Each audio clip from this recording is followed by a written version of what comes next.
किसी भी फिल्म का रिव्यू देने का मकसद किसी के महीनों और बरसों की मेहनत पर पानी फेरना या फिर किसी के टैलेंट पर उंगली उठाना नहीं है। हम फिल्म का रिव्यू सिर्फ इसलिए देते हैं ताकि आपका कीमती समय और पैसा बच सके।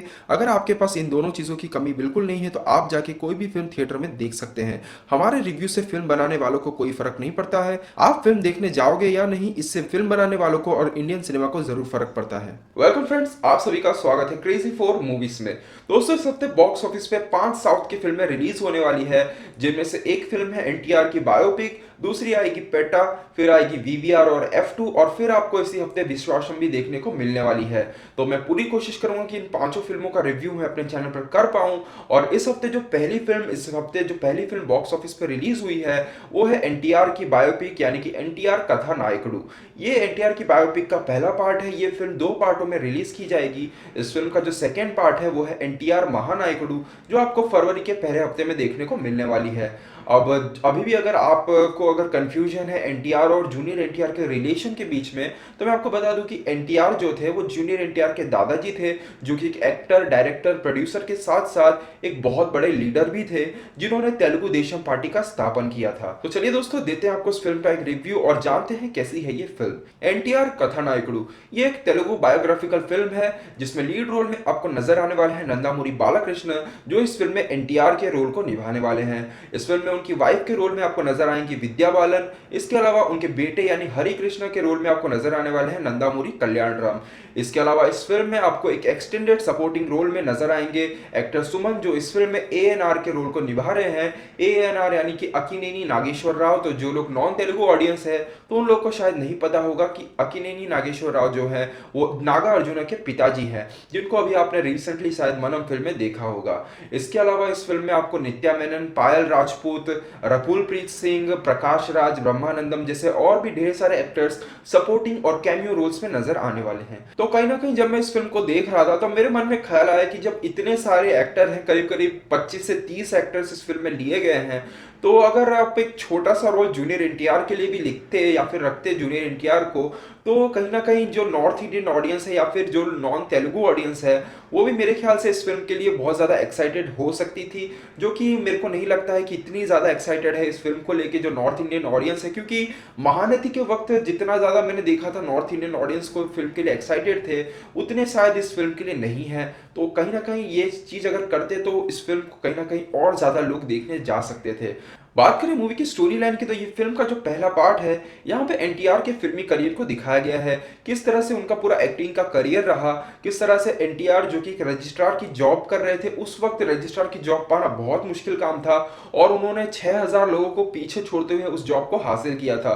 पर क्योंकि सिस्टम में इतना ज़्यादा करप्शन था और उनका सपना एकमात्र यही था कि वो लोगों की ज़्यादा से ज़्यादा सेवा कर सके, पर उन्हें ऐसा लगने लगा कि इस जॉब के साथ वो ये काम नहीं कर सकते हैं और अपने जॉब के पहले ही महीने में अपनी सैलरी लिए बगैर ही उन्होंने उस जॉब को वहीं पर छोड़ दिया और सीधे वो एक्टर बनने मद्रास चले गए। अब किस तरह से वहां पे मद्रास गए, क्या क्या मुसीबतें आई, किस तरह से उनका स्ट्रगल रहा और कैसे पहले वो एक एक्टर बने और कैसे वो एक सुपरस्टार बने और फिर किस तरह से वो एक इतने बड़े लीडर बने और उन्होंने तेलुगु देशम पार्टी का स्थापन किया, ये आपको इस फिल्म की पूरी कहानी में देखने को मिलने वाला है।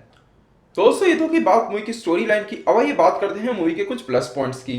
तो इस फिल्म में के जो लीड एक्टर हैं यानी कि नंदामुरी बालाकृष्ण, तो मैं सच बता रहा हूँ, कुछ लोग शायद मुझे गाली भी दे सकते हैं, पर मैं बालाकृष्ण की फिल्में बहुत ही कम देखता हूँ और इस फिल्म को देखने की अगर कोई एक सबसे बड़ी वजह थी तो वो ये ही थी कि ये फिल्म एनटीआर की बायोपिक थी। तो क्योंकि वो अपनी जो फिल्में होती है, जो बालाकृष्ण की फिल्में होती है, जब से मैं साउथ की फिल्में देखना स्टार्ट किया हूँ पिछले 7-8 साल के अंदर, एनटीआर बालाकृष्ण की जो फिल्में होती है वहाँ पर उनकी जो एक्टिंग रहती है वो बहुत ही लाउड रहती है, उनके डायलॉग्स भी जो होते हैं वो बहुत ही लाउड होते हैं। हालांकि तेलुगु में वो सुनने में काफ़ी अच्छे लगते हैं, पर हिंदी डब में उन डायलॉग्स को और उन एक्टिंग को देखने में उतना मज़ा नहीं आता है। इस वजह से मैं तेलुगु में भले ही उनकी कोई भी एक आध फिल्म देख लेता हूँ, पर हिंदी डब में तो मैं उनकी कोई भी फिल्म नहीं देख पाता हूँ। इस वजह से मैंने उनकी बहुत ही कम फिल्में देखी है। पर मैं सच बता रहा हूँ, इस फिल्म में जिस तरह से उन्होंने एनटीआर के रोल को निभाया है वो सही में काबिल तारीफ है, क्योंकि उन्होंने अपने रोल से या फिर कहूँ पिछले 5-6 साल में जो रोल कर रहे हैं उससे पूरा हटके रोल किया है, जिसकी उम्मीद मुझे बिल्कुल भी नहीं थी।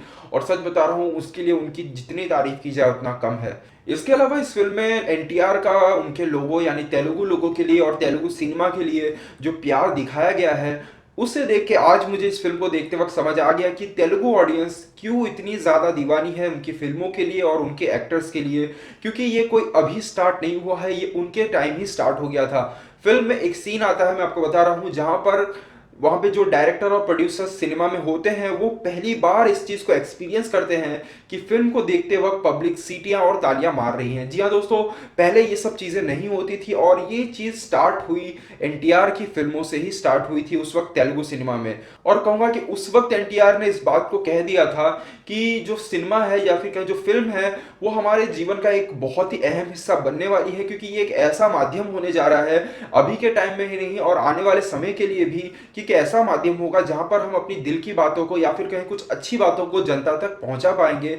और कहूंगा कि इस फिल्म में जो बायोग्राफी में दिखाया गया है वो कहीं हद तक सही दिखाया गया है और एनटीआर ने अपने करियर में उसी काम को बहुत ही बढ़िया तरीके से भी निभाया था। अब पता नहीं इस रिव्यू के बाद आप इस फिल्म को देखने जाओगे या नहीं, क्योंकि इस फिल्म में कोई ऐसा एक्टर नहीं है जो मेरे हिसाब से नॉर्थ इंडियन ऑडियंस को इस फिल्म को देखने पे मजबूर करे। और फिर भी मैं बता रहा हूँ, शायद एक सीन के लिए तो आप इस फिल्म को जरूर देखने जाइए, क्योंकि इस फिल्म में एक सीन आता है जहां पर एनटीआर ने पहले कुछ रोल किए। उस वक्त जो रोल्स होते थे वो भगवानों के रोल्स किए जाते थे या फिर कोई जो पुराने ड्रामास होते थे उनके ऊपर जो रोल्स फिल्मों में रोल्स किए जाते थे।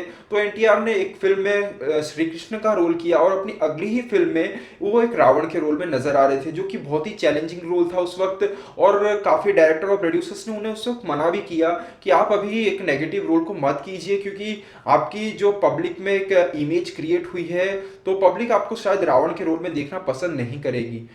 तो एक तरफ उनके पास एक चैलेंजिंग रोल था और दूसरी तरफ उनके दिमाग में एक और चीज आई कि वो उन्हें इस फिल्म में रावण के 10 सिर वाले रोल को निभाना था।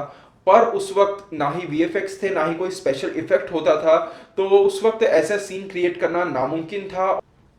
और आप यकीन नहीं करेंगे, उस वक्त एनटीआर को उस सीन को बनाने के लिए 10 घंटे एक ही पोजीशन में खड़ा रहना पड़ा था, बिना खाए बिना पिए बिना हिले डुले। उन्होंने 10 घंटे तक एक ही पोजीशन में वो खड़े रहे थे। और उन्होंने ये काम इसलिए नहीं किया कि वो कोई बहुत महान एक्टर कहलाना चाहते थे या फिर उन्हें उनके बीच में कोई कंपटीशन था किसी एक्टर को लेकर, क्योंकि उस वक्त के जो दूसरे नंबर 1 एक्टर थे वो नागेश्वर राव थे, जो कि उनके बहुत अच्छे दोस्त थे। तो सवाल ही नहीं उठता है कि उनके दिमाग में कहीं नंबर 1 एक्टर बनने की चाहत भी थी। बस उन्होंने इस फिल्म में इस चीज़ को इसलिए किया कि क्योंकि वो तेलुगु सिनेमा को एक नई पहचान दिलवाना चाहते थे। तो इस फिल्म के इस सीन को देखने के बाद कोई भी मान जाएगा कि असली में जो मिस्टर परफेक्शनिस्ट थे उस टाइम के वो शायद एनटीआर ही थे। तो बात करें इसके अलावा, इस फिल्म में आपको और भी बहुत सारे रोंगटे खड़े कर देने वाले सीन्स देखने को मिलेंगे जिसे बहुत ही अच्छी तरीके से डायरेक्ट किया गया है। खास करके मैं कहूँगा कि जो तेलुगु ऑडियंस होगी तो वो तो उन सीन्स में पागल हो जाएगी। खास करके एक सीन जब इस फिल्म में आता है जहां पर एनटीआर श्री कृष्ण के रोल में दिखाए जाते हैं। दूसरी तरफ एक और सीन आता है जहां पर एनटीआर अपने एक बूढ़ी फैन से मिलने जाते हैं जो बीमार पड़ी है। उस सीन में उस जो बूढ़ी औरत के जो डायलॉग्स हैं वो इतने इमोशनल है कि मेरे आंखों में आंसू आ गए थे। इसके अलावा बात करें इस फिल्म के बाकी कास्ट परफॉर्मेंस की, तो विद्या बालन जो इस फिल्म में एनटीआर की वाइफ का रोल प्ले कर रही है उनका रोल भी बहुत ही बढ़िया है। इसके अलावा इस फिल्म में सुमन का रोल भी बहुत ही अहम है।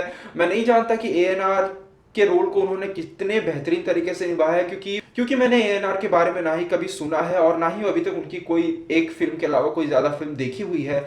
तो मैं ये नहीं कहूंगी उन्होंने एएनआर के रोल को कितनी बढ़िया तरीके से निभाया, पर मैं एक चीज जरूर कहूंगा कि उन्होंने एक एनटीआर के जो दोस्त का रोल इस फिल्म में निभाया है वो बहुत ही बढ़िया तरीके से निभाया है।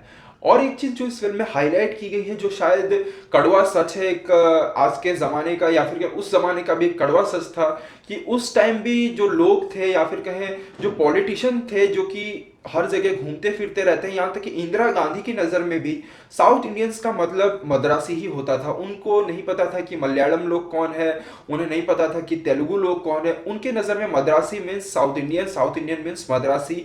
और जब एनटीआर को पद्मश्री देने के टाइम जब एनटीआर को इस बात का एहसास हुआ तो उनका जो उस टाइम गुस्सा था और उस चीज़ को उन्होंने जितनी सीरियसली लिया और उसके बाद उन्होंने तेलुगु सिनेमा या फिर कहीं आंध्र प्रदेश को जिस तरह से पहचान दिलवाई, उन सीन्स को देखने के बाद उस सीन्स को देखते वक्त दावे के साथ कह सकता हूं कि आपके दिल में अपने आप उनके लिए एक अलग से रिस्पेक्ट आ जाएगी। तो दोस्तों ये तो की बात मूवी के कुछ प्लस पॉइंट्स की। अब ये बात करते हैं मूवी के कुछ माइनस पॉइंट्स की। तो माइनस पॉइंट्स की बात करूं तो क्योंकि ये बायोग्राफी है और ऊपर से ये फिल्म 2 पार्ट्स में आ रही है, फिर भी इस फिल्म की लेंथ बहुत ही ज्यादा है। 3 घंटे के लगभग 3 घंटे लंबी ये फिल्म है, जहां पे मुझे लग रहा था कि अगर आप आज के टाइम में एक फिल्म बना रही है जिसे तेलुगु ऑडियंस के साथ साथ शायद नॉन तेलुगु ऑडियंस भी देखेगी, तो कहीं ना कहीं आपको कुछ सीन्स को काटना चाहिए था और इस फिल्म को थोड़ी सी छोटी कर सकते थे। और उसके अलावा उन सीन्स को काट कर अगर आप इस फिल्म में एनटीआर के बचपन से जुड़ी कुछ घटनाओं को दिखाते तो मेरे हिसाब से ये फिल्म एक कंप्लीट बायोग्राफी बन सकती थी। क्योंकि जैसा कि मैंने महानदी में देखा था, वैसा इस फिल्म में एनटीआर के बचपन से रिलेटेड कुछ भी नहीं दिखाया गया है। किस तरह से उनके मन में तेलुगु सिनेमा या फिर फिल्मों को लेके वो फीलिंग आई, वो भावनाएं पैदा हुई। क्योंकि जॉब को छोड़ने के बाद किसी इंसान के दिमाग में अगर तुरंत ही एक्टर बनने का ख्याल आता है तो कहीं ना कहीं उसके पीछे कोई बहुत बड़ी वजह जरूर रही होगी। तो मेरे हिसाब से इस चीज को इस फिल्म में दिखाना चाहिए था, जो कि इस फिल्म में नहीं दिखाया गया है। यहाँ पर अगर आप इस फिल्म को देखने जा रहे हैं तो कुछ किरदारों के बारे में आप जान लीजिएगा, जैसे कि चंद्रबाबू नायडू कौन थे, फिर सावित्री जी कौन थी, और कहूंगा कि एएनआर कौन थे। फिर वैसे भी मैंने रिव्यू में थोड़े जिन लोगों के बारे में बता दिया है, फिर भी आप अगर कुछ लोगों के बारे में अगर जान के इस फिल्म को देखने जाओगे तो शायद आपको इस फिल्म को देखने में और ज्यादा मजा आने वाला है। क्योंकि महानती जो थी वहां पर उस फिल्म में इतने ज्यादा कैरेक्टर्स नहीं थे जितने इस फिल्म में आए हैं। वहां पे 10-12 कैरेक्टर्स थे, पर यहाँ पर करीब करीब 20 से 25 कैरेक्टर्स इस फिल्म में आपको देखने को मिलने वाले हैं। तो जो लोग नॉन तेलुगु ऑडियंस है, शायद जो तेलुगु ऑडियंस भी होगी, जो अभी नए जनरेशन की होगी, उन्हें भी शायद उनमें से काफी लोगों के नाम तो नहीं पता होंगे। तो यहाँ पे कुछ लोगों के बारे में अगर आप जान के जाओगे तो आपके लिए अच्छा रहेगा। तो दोस्तों ये तो की बात मूवी के प्लस और माइनस पॉइंट्स की। अब आइए देते हैं आपको इस फिल्म का फाइनल वर्डिक्ट। तो एक लाइन में कहा जाए तो एनटीआर की ये जो बायोपिक है ये एक मस्ट वॉच फिल्म है उन सभी लोगों के लिए जो हमारे देश के एक महान एक्टर और उससे भी बढ़ के एक महान इंसान के बारे में जानना चाहते हैं। मैं अभी इस फिल्म को महानती के साथ कंपेयर नहीं करूंगा क्योंकि अभी तक ये फिल्म पूरी नहीं हुई है। तो मेरी तरफ से इस फिल्म को 5 में से 4.2 स्टार्स। अगर इस रिव्यू के बाद आप इस फिल्म को देखने जाने वाले हैं तो मुझे कमेंट बॉक्स में जरूर बताइएगा, और अगर आपने ये फिल्म देख ली है तो आपको ये फिल्म कैसी लगी मुझे कमेंट बॉक्स में जरूर बताइएगा। तो दोस्तों यहीं तक था आज का हमारा वीडियो। उम्मीद करते हैं आपको आज का हमारा वीडियो पसंद आया होगा। वीडियो पसंद आया तो इस वीडियो को लाइक और शेयर जरूर कीजिएगा। मिलते हैं हमारे अगले वीडियो में, यानी कि अगले रिव्यू के साथ। तब तक के लिए बाय बाय, टेक केयर।